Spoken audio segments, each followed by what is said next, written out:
Our bodies, our country. As I write these words in early 2017, America is tearing itself apart. On the surface, this war looks like the natural outcome of many recent social and political clashes, but it's not. These conflicts are anything but recent. 156 years ago, they spawned the American Civil War, but even in the 1860s, these conflicts were already centuries old. They began in Europe during the Middle Ages, where they tore apart close to 2 million white bodies. The resulting tension came to America embedded in the bodies of Europeans, and it has remained in the bodies of many of their descendants. Over the past 3 centuries, that tension has been both soothed and deepened by the invention of whiteness and the resulting racialization of American culture. At first glance, today's manifestation of this conflict appears to be a struggle for political and social power. But as we'll see, the real conflict is more visceral. It is a battle for the souls and bodies of white Americans. While we see anger and violence in the streets of our country, the real battlefield is inside our bodies. If we are to survive as a country, it is inside our bodies where this conflict will need to be resolved. The conflict has been festering for centuries. Now it must be faced. For America, it is an unavoidable time of reckoning. Our character is being challenged, and the content of that character is being revealed. One of 2 things will happen. Ideally, America will grow up and out of white body supremacy. Americans will begin healing their long-held trauma around race, and whiteness will begin to evolve from race to culture and then to community. The other possibility is that white body supremacy will continue to be reinforced as the dominant structured form of energy in American culture, in much the same way Aryan supremacy dominated German culture in the 1930s and early 1940s. If Americans choose the latter scenario, the racialized trauma that wounds so many American bodies will continue to mutate into insanity and create even more brutality and genocide.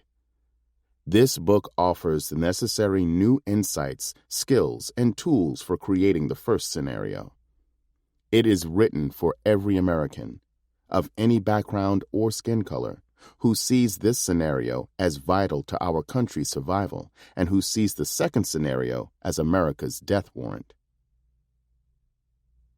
When people hear the words white supremacy or white body supremacy, they often think of neo-Nazis and other extremists with hateful and violent agendas.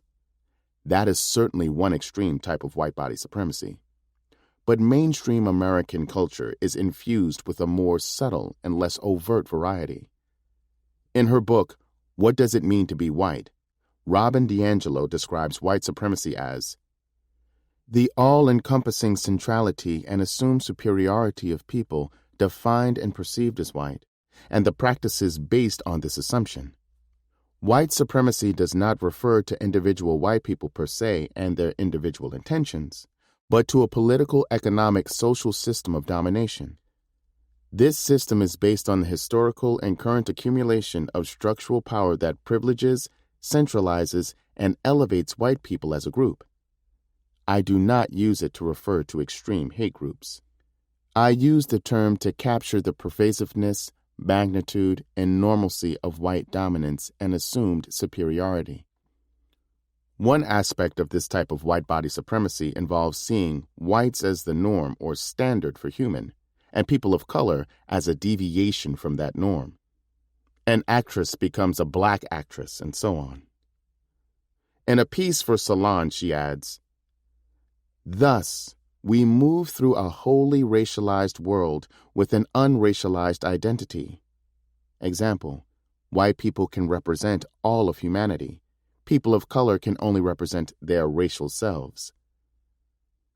This everyday form of white body supremacy is in the air we breathe, the water we drink, and the culture we share. We literally cannot avoid it. It is part of the operating system and organizing structure of American culture. It's always functioning in the background, often invisibly, in our institutions, our relationships, and our interactions. The cultural operating system of white body supremacy influences or determines many of the decisions we make, the options we select, the choices open to us, and how we make those decisions and choices. This operating system affects all of us, regardless of the hue of our skin.